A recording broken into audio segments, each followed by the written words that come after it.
ang report ng Group 3, Unit 5, Paglalarawan.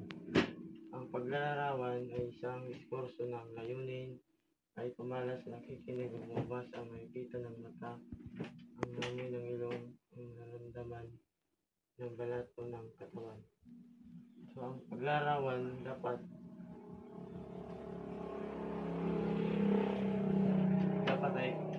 ay kita mo bago mo ilarawan sa nakikinig o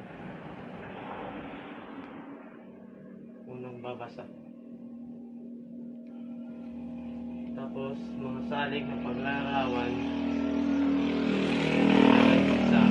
Hindi ng paksa ng sapat na kalaman, hingin dito, walang bago o kasgas na paksa, subalit hindi may mabisa ang paglalarawan kung hindi pamilya sa naglalarawan ang paksa. So, sa paksa dapat pamilyar ka sa imo ilarawan ko. Halimbawa, lugar o damdamin at iba pa. Tapos number 2, pagbuo ng pangunahing larawan. Layunin sa gawaing paglalarawan ay makabuo ng isang larawan sa isipan ng mabasa. Hindi sa pagbuo ng pangunahing larawan, dapat ang nakikinig o nambabasa dapat maka-imagine siya nga mauin yan imo ginarawan. Halimbawa, lugar o iba pa man ito nga imo karoon ay larawan.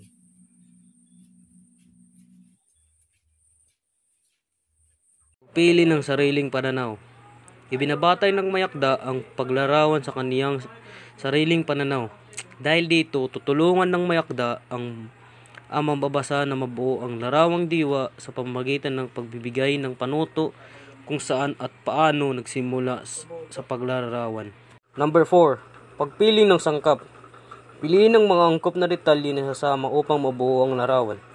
Maaaring magsimula sa malaking larawan at saka isa-isay ng mga detalye nito, o maaaring simulan muna sa pagtatagni-tagni ng mga detalye para mabuo ang larawan. Number 5. Angkop na pananalita.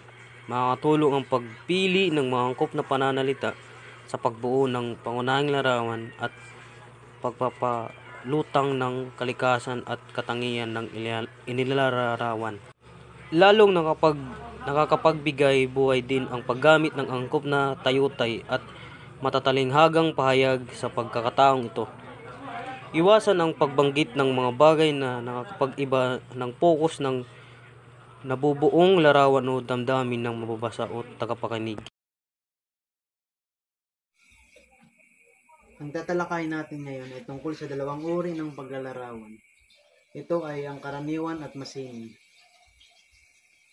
Una, ang karaniwan o konkretong uri ng paglalarawan. Tinatawag din itong teknikal na paglalarawan. Ito ay ang pagbibigay ng malinaw na larawan sa pamamagitan ng mga karaniwan o palasak na katangian ng bagay na nilalarawan. Nagbibigay lamang itong mga impormasyon batay sa pisikal o konkretong katangian. Ang tekstong ito ay nagpapaliwanag ng dalawang uri ng paglalarawan, karaniwan at masining. Ang focus nito, ang una ay karaniwan o konkretong paglalarawan. Ito ay tinatawag ng teknikal na paglalarawan. Nagbibigay ito ng malinaw na larawan ng isang bagay gamit ang mga karaniwan o palasak na katangian nito. Nagbibigay lamang ito ng impormasyon na batay sa pisikal o konkretong katangian ng bagay. Dahil dito, ang paglalarawan ay madalas na hindi nagbabago kahit na marami ang maglalarawan nito. Ang description ay objective at factual. Sa madaling salita, ang karaniwang paglalarawan ay isang uri ng paglalarawan na naglalayong magbigay ng isang malinaw at tumpak na larawan ng isang bagay batay sa mga pisikal na katangian nito. Hindi ito naglalaman ng mga opinyon o interpretasyon Ito ay isang factual na paglalarawan.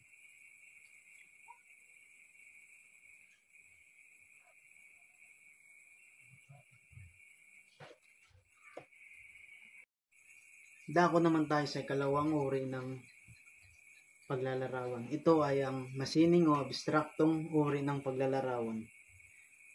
Ang tekstong ito ay nagpapaliwanag ng masining o abstraktong uri ng paglalarawan. Taliwas ito sa karaniwang paglalarawan na nakatuon sa mga pisikal na katangian. Ang masining na paglalarawan ay gumagamit ng imahinasyon at damdamin upang ilarawan ang isang paksa.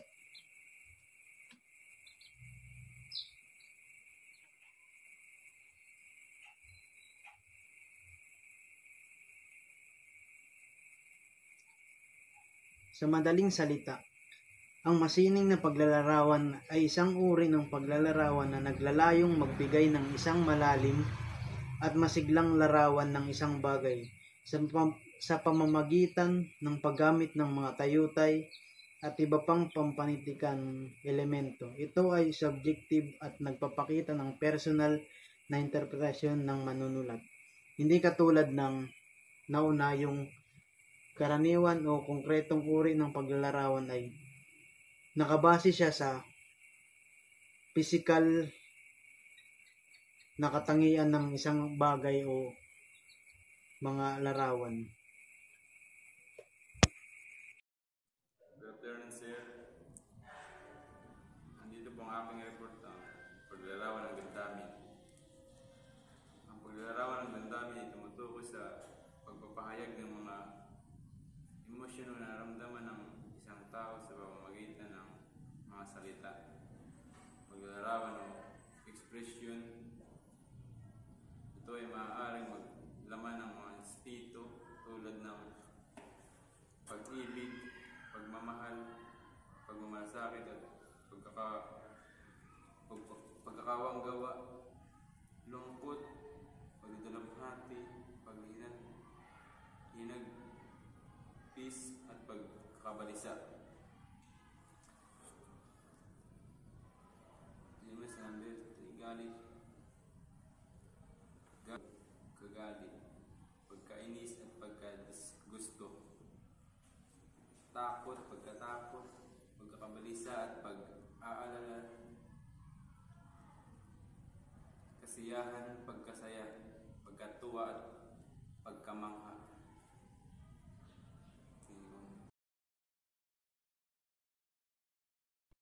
Ang paglalarawan ng lugar. Ang buong sala ay makikita. Ito'y malaking kwarto, malinis, makintab, ngunit tulad ng kasangkapan, nagpapakita ng katandaan. Ang pintura sa mga pader ay nangingitim at nababakbak.